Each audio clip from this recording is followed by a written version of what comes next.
क्योंकि उस समय भारत में 3 साहित्यिक भाषाएं थी। संस्कृत थी, अरबिक थी जो मदरसों में पढ़ाई जाती थी, अरबिक, कुरान पढ़ना तो अरबिक सीखना है, और पर्शियन थी। तो उड़ीसा की कोर्ट लैंग्वेज जो थी, लीगल लैंग्वेज जो थी, वो पर्शियन थी। बंगाल की बंगाली नहीं थी, पर्शियन थी कोर्ट लैंग्वेज। जब यदि राजकाज का काम पर्शियन भाषा में चलाया जा रहा है तो आम आदमी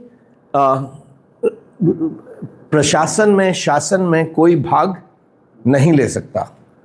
तो आम आदमी को, मुसलमानों को भी पर्शियन भाषा नहीं आती थी। ईरान की भाषा आम मुसलमान भी नहीं जानता था। वो अरबिक जानता था, लेकिन सिर्फ कुरान की अरबिक जानता था।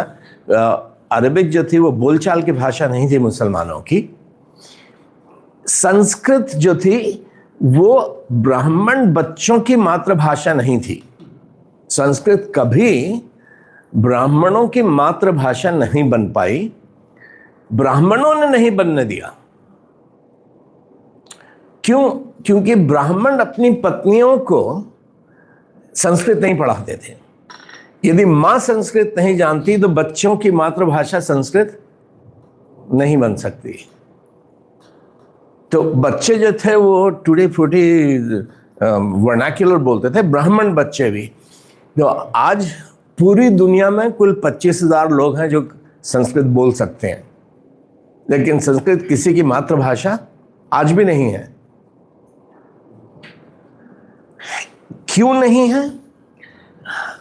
जो ब्राह्मणों ने आम जनता को ज्ञान से दूर रखने के लिए ज्ञान को संस्कृत के पिंजड़े में बंद करके रखा था।